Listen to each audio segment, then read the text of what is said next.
الحمد لله رب العالمين. قال العلامة حجة الإسلام أبو جعفر الوراق الطحاوي بمصر رحمه الله: هذا ذكر بيان عقيدة أهل السنة والجماعة على مذهب فقهاء الملة أبي حنيفة النعمان بن ثابت الكوفي، وأبي يوسف يعقوب بن إبراهيم الأنصاري، وأبي عبد الله محمد بن الحسن الشيباني رضوان الله عليهم أجمعين، وما يعتقدون في أصول الدين ويدينون به رب العالمين.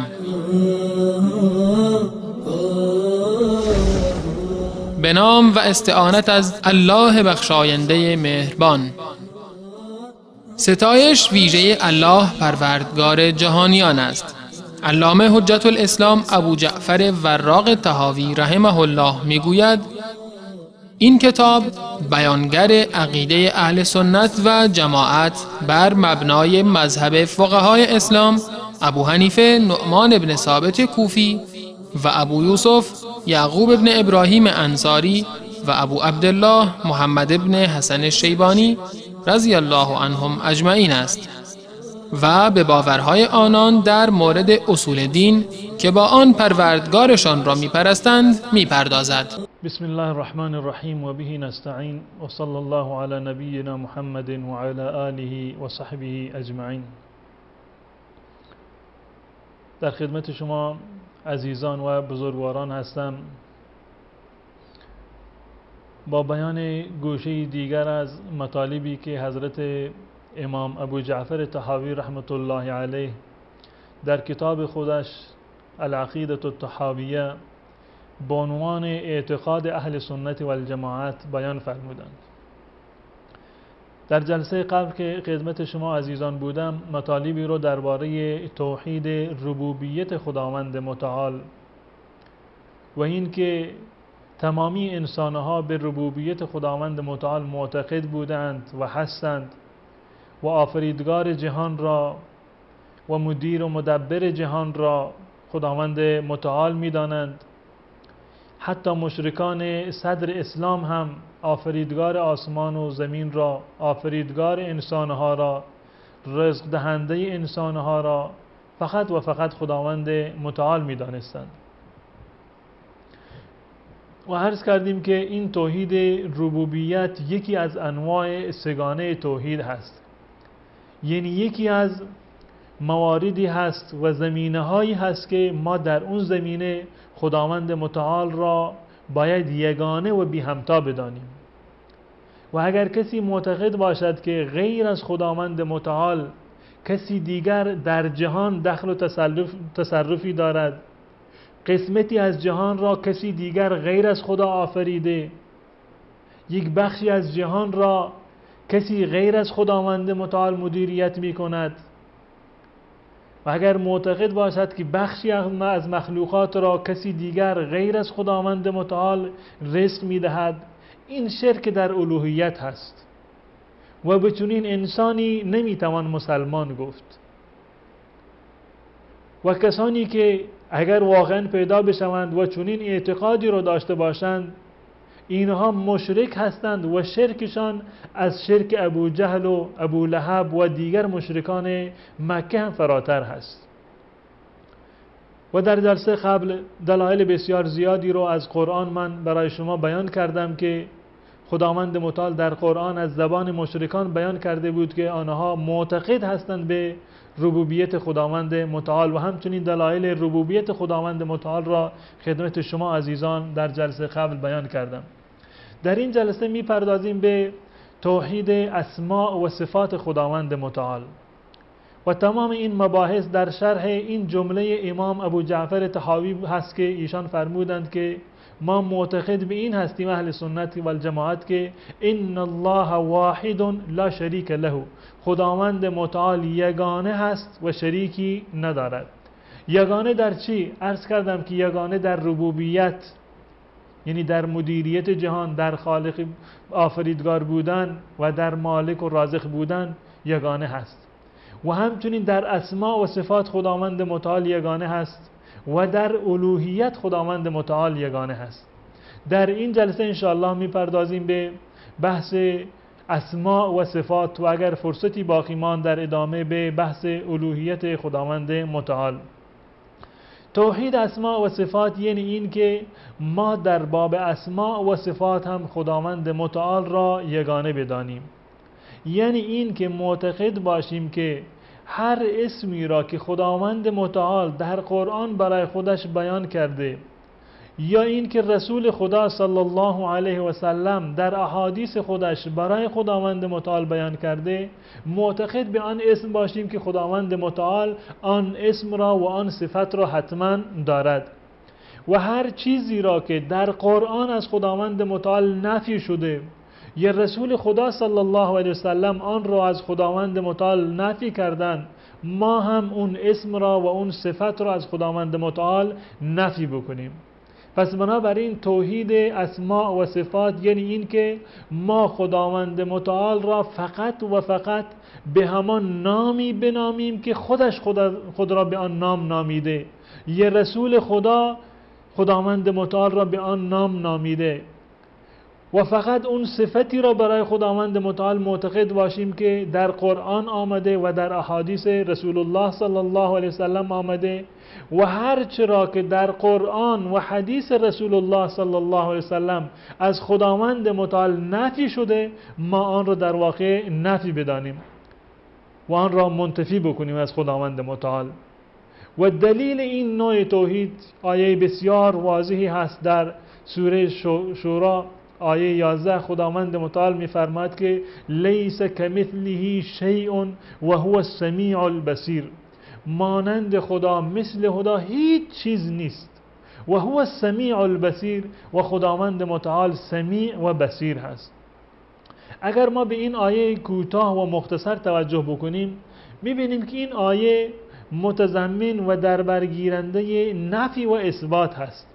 یعنی در بخش اول آیه یک چیزی را نفی می کند و در قسمت دوم آیه اثبات می کند. در این آیه خداوند متعال می فرماید که لیس کمثله شیء، مانند خدا هیچ چیز نیست. یعنی هیچ چیزی را شما نمی توانید پیدا بکنید که آن چیز شباهتی با خداوند متعال داشته باشد. نفی کامل و مطلق هست. و در ادامه آیه هم خداوند متعال می‌فرماید که و هو السمیع البصیر، و خداوند متعال سمیع و بصیر هست. صفت سمع را، شنوایی را، و صفت بصیر را، بصر را، بینایی را برای خداوند متعال ثابت کرده. هم یکی از اسماء خداوند متعال را ثابت کرده و هم از صفات خداوند متعال را. یعنی این که یکی از نامه‌های خداوند متعال بصیر هست و دیگری سمیع، خداوند سمیع و بصیر هست. یکی از نامه‌هایش سمیع هست و دیگری بصیر هست. و یکی از صفات خداوند متعال شنوایی هست و یکی دیگر از صفات خداوند متعال بینایی هست. از یک جنبه آمده نفی کرده مشابهت را، مماثلت را، و در ادامه آیه اثبات کرده صفات خداوند متعال را. پس بنابراین ایمان ما این هست که ما نفی میکنیم هر چیزی را که خداوند متعال از خودش نفی کرده، مماثلت را و مشابهت را نفی میکنیم، و هر صفتی را یا نامی را که خداوند متعال برای خودش اثبات کرده، ما آن را برای خداوند متعال مثبت میدانیم و ثابت میدانیم. مشرکان در زمان رسول خدا صلی الله علیه وسلم برخی از نامه‌های خداوند متعال را انکار میکردند. مثلا در یکی از آیات قرآن هست، در سوره فرقان آیه 60 هست، خداوند متعال می‌فرماید که و اذا قیل لهم اسجدوا للرحمن قالوا وما الرحمن، اگر به اونها گفته بشود که برای رحمان سجده بکنید، میگن رحمان کی هست؟ ما رحمان را نمیشناسیم. یا در زمانی که رسول خدا صلی الله علیه و سلم در ابتدای اسلام در سجده وقتی که میرفتن در محضر و در حضور کفار و مشرکان، رسول خدا صلی الله علیه و سلم در سجده این ذکر را می‌خواندند که یا رحمان یا رحیم. این کافران تعجب می‌کردند، میگن رحمان کی هست؟ رحیم کی هست؟ و نمیتونستن تصور بکنند که خداوند متعال نام دیگری دارد، رحمان هست.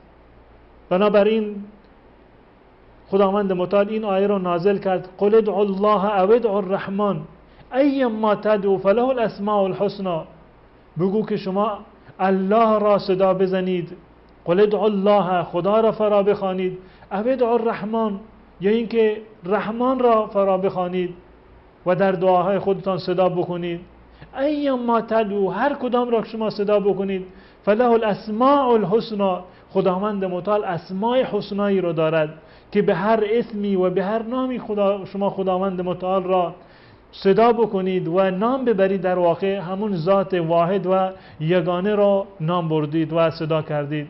یا در صلح حدیبیه ما میبینیم که زمانی که رسول خدا صلی الله علیه وسلم میخواستند صلحنامه را بنویسند و در آن صلحنامه به کاتب خودش به علی رضی الله تعالی عنه فرمودند که بنویس بسم الله الرحمن الرحیم، به نام الله، اون اللهی که رحمان و رحیم هست، گسترده مهر و مهربان هست. نماینده مشرکان گفت که این رحمان کی هست؟ ما رحمان را نمیشناسیم، حتما باید بنویسی بسمک اللهم. و نهایتا رسول خدا صلی الله علیه وسلم گفت که خداوند متعال رحمان و رحیم هست، شما نمیپذیرید، این مسئله جداگانه‌ای هست. و نهایتا رسول خدا صلی الله علیه وسلم در اون عهدنامه و اون توافقی که در میان مسلمانان و مشرکان شد نوشتند بسمک اللهم. منظور این است که بسیاری از مشرکان بودند که برخی از اسماء و صفات خداوند متعال را نفی کردند و متاسفانه امروزه هم بعضی از کسانی که خودشان را منتسب به اسلام می‌دانند برخی از نامه‌های خداوند متعال را یا صفات خداوند متعال را نفی می‌کنند و آن را قبول ندارند. و اعتقاد اهل سنت و الجماعت این است که خداوند متعال در تمامی اسماء و صفات خودش یگانه است و هر نام و صفتی را که خداوند متعال در قرآن کریم برای خودش بیان کرده ما به آن نام معتقد هستیم و آن را باور داریم، و هر صفتی را که خداوند متعال در قرآن کریم از خودش نفی کرده ما معتقد هستیم که خداوند متعال آن صفت را ندارد و از آن صفت پاک و منزه است. یک نقطه جالبی که در باب اسماء و صفات باید مد نظر ما باشد و به عنوان یک قاعده و قانون هست، این هست که خداوند متعال از مشابهت با مخلوقات پاک و منزه است. یعنی این که به هیچ عنوان و تحت هیچ شرایطی ما خداوند متعال را مثل مخلوقات و آفریدگان خداوند متعال نمی‌دانیم. و این همین آیه هست که من خدمت شما تلاوت کردم که خداوند متعال می‌فرماید لیس کمثله شیء، مانند خداوند متعال هیچ چیز نیست، هیچ چیزی را ما نمیتونیم مثل خداوند متعال بدانیم. اما این نقطه نباید و مبادا سبب بشود که ما برخی از صفات خداوند متعال را نفی بکنیم، زیرا که خداوند متعال در ادامه برخی از صفات را آمده برای خودش اثبات کرده و می‌فرماید و هو السمیع البصیر، و خداوند متعال سمیع و بصیر هست. این یک نکته.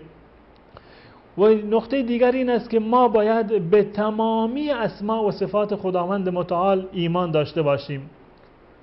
هر چیزی را که در قرآن آمده به آن ایمان داشته باشیم بدون از تحریف، بدون از اینکه اون معنی را، اون اسم را یا اون صفت را تحریف بکنیم، معنی غیر از معنی که عرب از اون کلمه و از اون اسم و صفت میفهمند بر اون اسم یا صفت تحمیل بکنیم، و بدون از تعطیل، بدون از این که نفی بکنیم تعطیل بکنیم صفات خداوند متعال را، و بدون از تکییف که بیایم کیفیتی را و چگونگی را و هیئتی را برای صفات خداوند متعال معتقد باشیم، و بدون تمثیل که خداوند متعال را نسبت بدهیم و به یک چیزی و مثلی را و مانندی را برای خداوند متعال معتقد باشیم.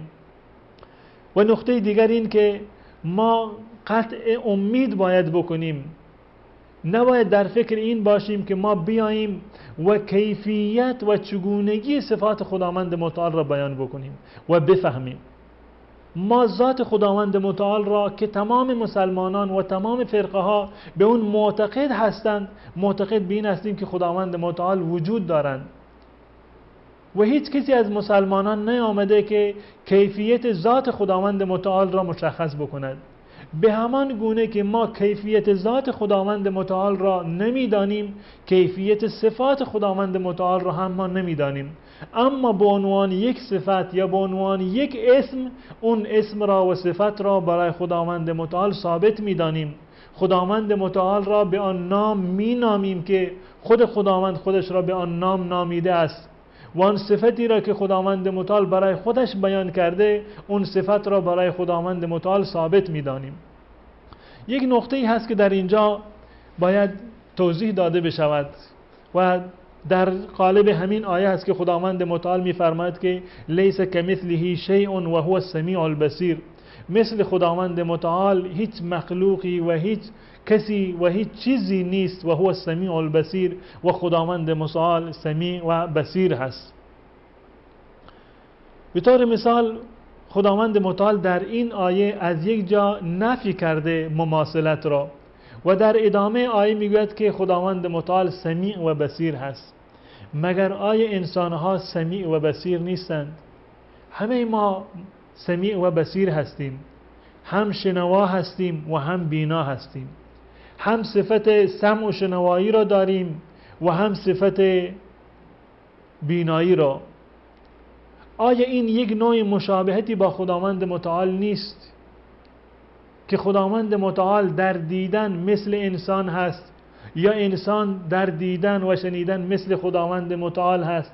یا به تعبیر دیگر بگوییم که این صفت سمع و بصر یا صفتهای دیگری که انسان دارد و خداوند متعال هم اون صفت را برای خودش بیان کرده، آیا اینها صفات مشترکی هست با خداوند متعال یا این که تفاوت دارند؟ واقعیت این است که صفاتی را که انسان دارد با صفاتی که خداوند متعال دارد بسیار متفاوت هست و این یک نوع تشابه اسمی هست و یک راهی هست برای شناخت خداوند متعال. مثلا ما معتقد به این هستیم که خداوند متعال سمیع و بصیر هست. صراحتا در جاهای بسیار زیادی خداوند متعال این اسم را و صفت را برای خودش بیان کرده که خداوند سمیع هست، شنوا هست و بصیر هست، بینا هست و انسان هم سمیع هست و بصیر هست.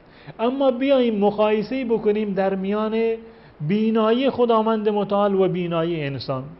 بینایی خداوند متعال محدود نیست، لا محدود هست و نیازی به آله و ابزاری برای دیدن ندارد و قرب و بعد، نزدیک بودن و دور بودن برای خداوند متعال مطرح نیست.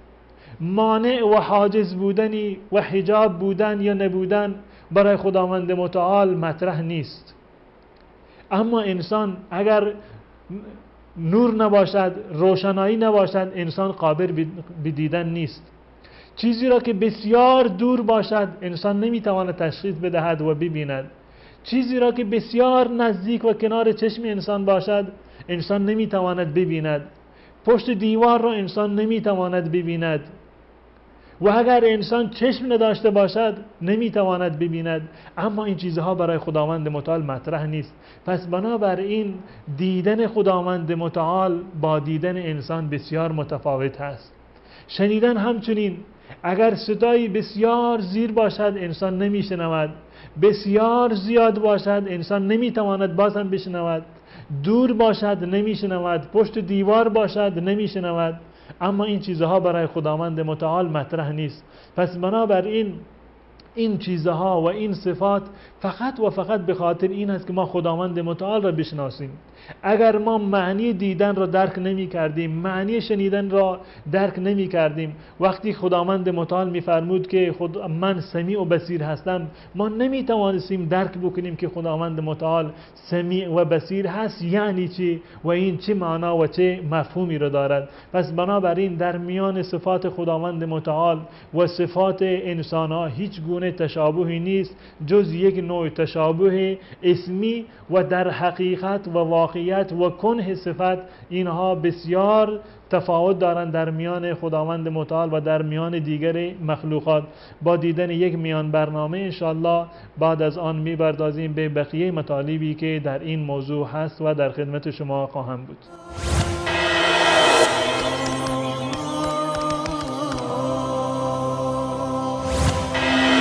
ألم يعلم بأن الله یرا.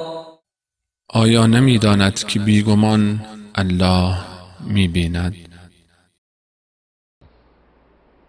با سلامی مجدد خدمت تمامی شما بینندگان عزیز و ارجمند. قبل از میان برنامه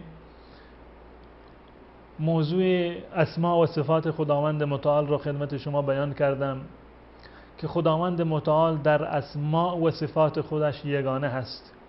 یعنی هر مسلمانی با استناد و به دلیل آیات قرآن و احادیث رسول الله صلی الله علیه و سلم باید که در زمینه اسما و صفات، نامها و ویژگیها و صفات و خصوصیت‌های خداوند متعال معتقد به یگانگی خداوند متعال باشند.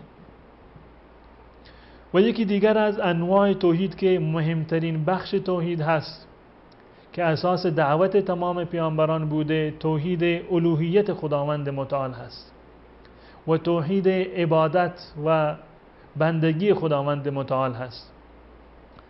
در تعریف توحید الوهیت گفتند که افراد الله تعالی به جمیع انواع العباده الظاهره والباطنه قولا وعملا و نفی العباده عن كل ما سوى الله تعالی کائنا من کان.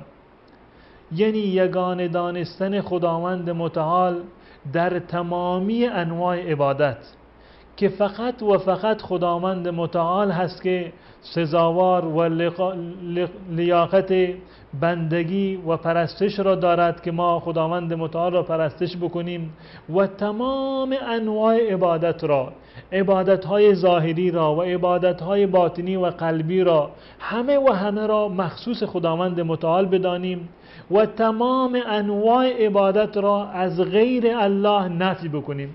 هر کسی که باشد، ولو این که فرشته مقرب دربار خداوند متعال باشد، ولو این که نبی مرسل و پیامبر فرستاده شده خداوند متعال باشد، ولو این که امام و ولی باشد، هیچ کسی از اینها استحقاق هیچ گونه عبادت و بندگی را ندارند. این هست توحید الوهیت خداوند متعال، یعنی این که خداوند متعال را باید فقط و فقط بپرستیم و تمامی انواع عبادت را خاص و مخصوص خداوند متعال بدانیم و از تمام مخلوقات این عبادت را ما نفی بکنیم که هیچ کسی لیاقت بندگی و پرستش شدن را ندارند جز ذات خداوند متعال.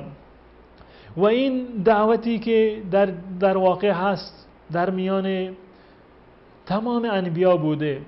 اولین و آخرین دعوتی که پیامبران میدادند همین دعوت به به الوهیت خداوند متعال بود. خداوند متعال در قرآن در جاهای زیادی این مطالب را ذکر کرده که تمامی انبیای خداوند متعال وقتی که به نزد قومهایشون میرفتند این پیام را داشتند که ما از جانب خداوند متعال فرستاده شده ایم به این که این مطلب را بفرستیم که بیان بکنیم که غیر از الله معبودی دیگر نیست، پس بنابراین فقط و فقط اون خداوند متعال را بفرستید. از زبان حضرت نوح، هود، لوط، بقیه تمام پیامبران خداوند متعال در قرآن این نکته را بیان کرده و در جایی می‌فرماید که ولقد بعثنا فی کل امة رسولا ان اعبدوا الله. ما در میان تمام اقوام و تمام ملت‌های گذشته و پیشین رسولی را فرستادیم و این پیام را به اونها دادیم که ان اعبدوا الله، که خداوند متعال را بپرستید، واجتنبوا الطاغوت، و از طاغوت و کسانی که غیر خدا هستند و پرستش میشوند از اونها اجتناب بکنید.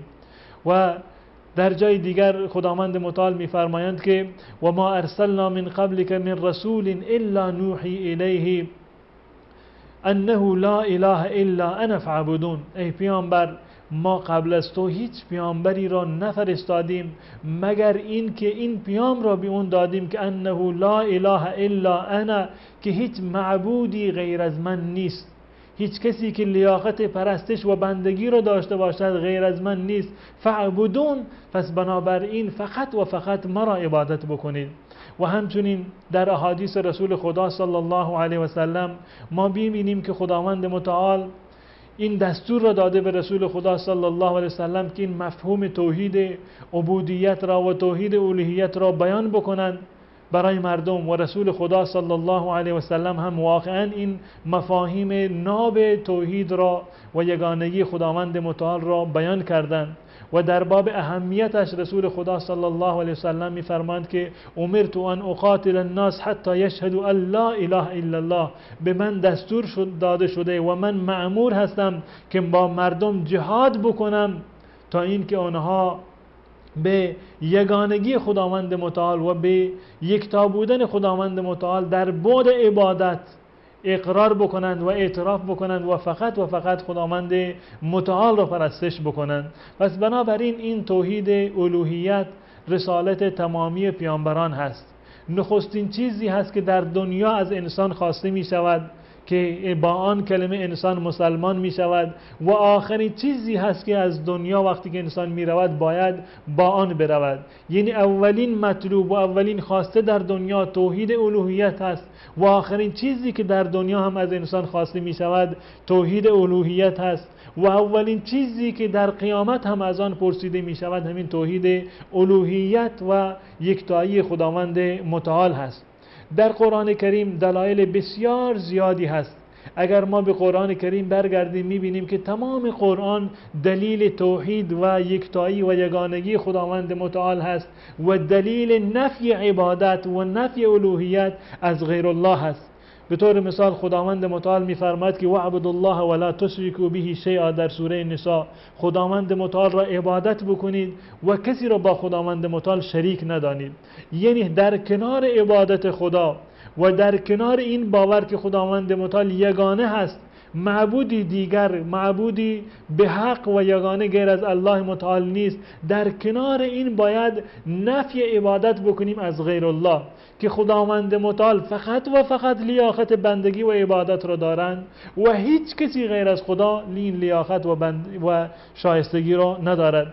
در آیه دیگر می‌فرماید وقضى ربک الا تعبدوا الا ایاه، خداوند متعال حکم کرده، قضاوت کرده و تثبیت کرده که شما هیچ کسی غیر از الله را عبادت نکنید.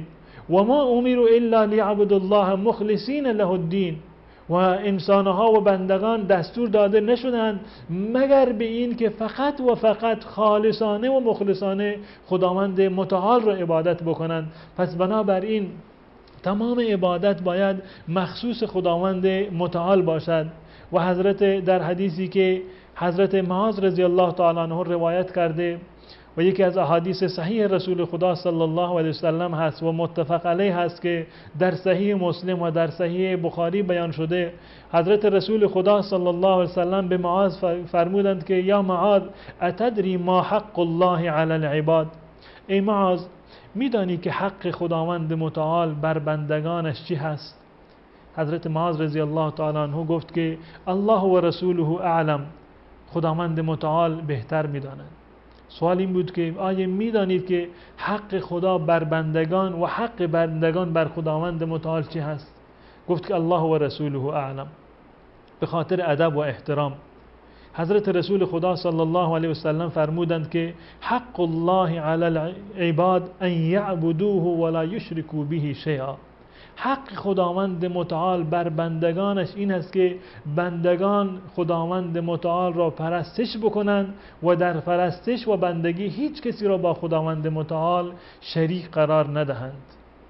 و حق العباد علی الله ان لا يعذب من لا یشرک به شیئا، و حق بندگان بر خداوند متعال این است که کسی را که مرتکب شرک نشده اون را عذاب و شکنجه نکنند.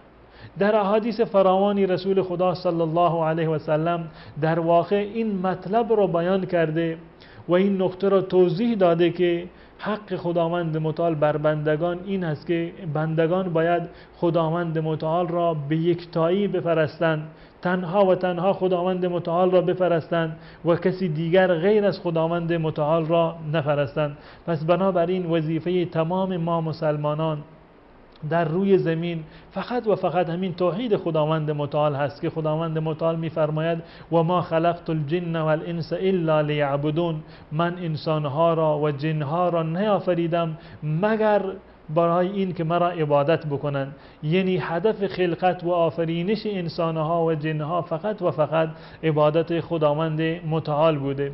پس بنابراین در مطالبی که در این جلسه و در جلسه قبل خدمت شما بیان کردم، مطلب توحید خداوند متعال بود، یگانگی خداوند متعال، و به صورت کلی بیان کردم که خداوند متعال یگانه و بی همتا هست.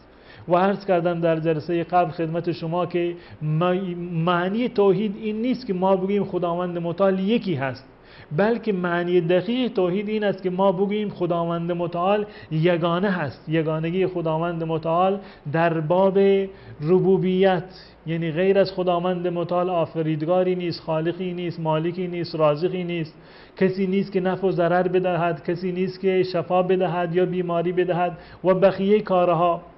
و در باب اسما و صفات خداوند متعال را یگانه بدانیم که خداوند متعال در نامه‌های خودش بی همتا هست و در صفات خودش خداوند متعال بی همتا هست. و همچنین مهمترین بخش توحید، توحید الوهیت و توحید بندگی هست که فقط و فقط خداوند متعال را عبادت بکنیم. تمام انواع عبادت را، نماز و روزه و زکات و حج و بقیه انواع را، یعنی به تعبیر کلی هر کاری را که به عنوان طلب ثواب و تقرب انجام میدهیم عبادت هست و اون کار را فقط و فقط باید به خاطر رضای خداوند متعال انجام بدهیم. این می شود توحید الوهیت. به امید آن روزی که تمامی مسلمانان در باب تمامی انواع سگانه توحید، توحید ربوبیت و اسما و صفات و الوهیت و بندگی خداوند متعال، فقط و فقط خداوند متعال را یگانه بی همتا بدانند و عملا هم آن را ثابت بکنند و در عمل نیز کسی غیر از الله را عبادت و پرستش نکنند. تمام شما عزیزان و بزرگواران را به خداوند متعال میسپارم و تا برنامه دیگر خداوند یار و نگهدار شما باد. و السلام علیکم و رحمت الله و برکاته.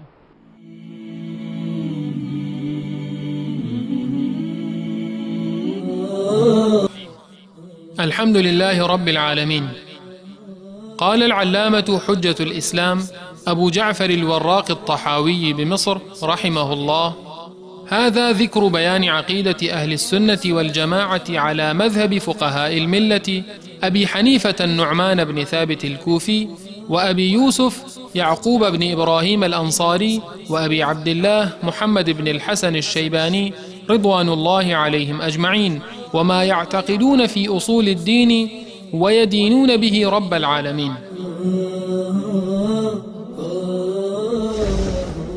به نام و استعانت از الله بخشاینده مهربان.